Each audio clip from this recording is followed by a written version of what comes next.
RSS ಪಥಸಂಚಲನ ಬಗ್ಗೆ ಸಾರ್ವಜನಿಕ ಸ್ಥಳಗಳಲ್ಲಿ ಯಾವುದೇ ರೀತಿಯಾದಂತಹ ಕಾರ್ಯಕ್ರಮಗಳನ್ನು ಮಾಡಬಹುದು ಅನ್ನೋದನ್ನ ಒತ್ತಿ ಹೇಳಿದ್ವಿ. ಆದ್ರೆ ಇವತ್ತು ಬೆಂಗಳೂರಿನ ಕೆಂಪೇಗೌಡ ಏರ್ಪೋರ್ಟ್ ನಲ್ಲಿ ಕೂಡ ಸಾರ್ವಜನಿಕವಾಗಿ ನಮಾಜ್ ಅನ್ನು ಮಾಡ್ತಾ ಇದ್ದಾರೆ. ಇದನ್ನ ನೀವು ಖಂಡಿಸ್ತೀರಾ ಅಥವಾ ಅದು ಪ್ರಾರ್ಥನೆ ಮಾಡೋದು, ಇವನ್ ಕೋಡ್ ಹಿಡ್ಕೊಂಡು ಹೋಗೋದಲ್ಲ, ಗೊತ್ತಾಯ್ತಾ? ಏನ್ ನಮಾಜ್ ಮಾಡೋರು ಮಾಡ್ಬಾರ್ದ? ಪ್ರಾರ್ಥನೆ ಮಾಡ್ತಾನ ಪಾಪ ಅವನು. ಏನ್ ಜಮಖಾನಕ್ಕೆ ಎಲ್ಲರೂ ಕರೆದು ಮೈಕ್ ಹಿಡ್ಕೊಂಡ್ ಮಾಡ್ತಾನ.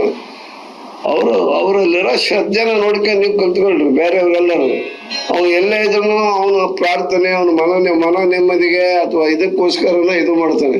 ಎಲ್ಲಾದ್ರೂ ಕೂಡ ಟೈಮ್ ಆಯ್ತು ಅಂದ್ರೆ ಒಂದ್ ಜಮಖಾನ ಇಟ್ಕೊಂಡಿರ್ತಾನೆ. ಬಸ್ ಸ್ಟ್ಯಾಂಡ್ ಇದ್ರೆ ಬಸ್ ಸ್ಟ್ಯಾಂಡ್ ಅಲ್ಲೇ ಮಾಡ್ತಾನೆ. ಹೊಲದಲ್ಲಿ ಹೋಗಿ ಕೆಲಸ ಮಾಡಿದ್ರೆ ಕಾಯಕದಲ್ಲೇ ಮಾಡ್ತಾನೆ.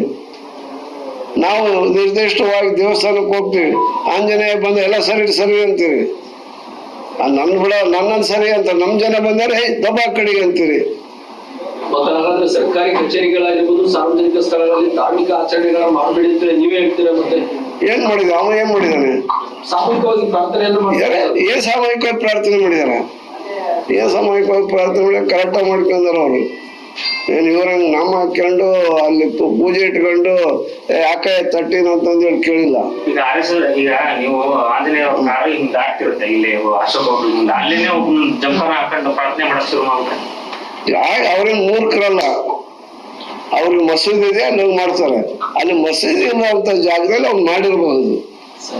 ನಾವ್ ಅದನ್ನು ಸಣ್ಣತನ ತೋರಿಸಿದ್ರೆ ದಾರಿಯಲ್ಲಿ ಯಾಕೆ ಮಾಡಕ್ ಹೋಗ್ತಾರೆ? ಅವರು ಕರೆಕ್ಟ್ ಆಗಿದ್ದಾರೆ. ಅವ್ರವ್ರ ಈಗ ಹಿಂದೂಗಳು ಇವ್ರ ಶ್ರದ್ಧೆನೇ ಬೇರೆ, ಅವರ ಧರ್ಮದ ಶ್ರದ್ಧೆನೇ ಬೇರೆ, ಇವ್ರ ಆಚರಣೆನೇ ಬೇರೆ, ಅವ್ರ ಆಚರಣೆ ಬೇರೆ. ಯಾರ ಆಚರಣೆಗೂ ಕೂಡ ಧಕ್ಕೆ ಆಗ್ಬಾರ್ದು. ಅವ್ರವ್ರ ಆಚರಣೆಗೆ ಯಾವುದೇ ರೀತಿಯ ಇದನ್ನು ನೋವು ಕೊಡ್ತಕ್ಕಂತ, ತೊಂದರೆ ಮಾಡ್ತಕ್ಕಂತ ಕೆಲಸ ಮಾಡಬಾರ್ದು. ಗಣೇಶ್ ಮೆರವಣಿಗೆ ರೆಸ್ಟ್ರಿಕ್ಷನ್ ರಾಜ್ಯ ಸರ್ಕಾರ ಗಣೇಶ ಮೆರವಣಿಗೆಗೆ 108 ನಿಬಂಧನೆಗಳನ್ನ ರಿಸ್ಟ್ರಿಕ್ಷನ್ ಆಗ್ತದೆ. ಪರ್ಮಿಷನ್ ಸುಮ್ಮನೆ ಅಲ್ಲಿ ಗಣೇಶನ ಮೆರವಣಿಗೆಯನ್ನು ಹೆಂಗಿರ್ತಾರೆ ಗೊತ್ತಾ? ಆ ಊರಿನಲ್ಲಿ ಎಷ್ಟು ಸರಾಯಿ ವ್ಯಾಪಾರ ಆಗುತ್ತೆ ಗೊತ್ತಾ ನಿಮ್ಗೆ? ಬ್ರಾಂಡಿ ಅಂಗಡಿ ಸಿಗೋದೇ ಇಲ್ಲ, ರಶ್.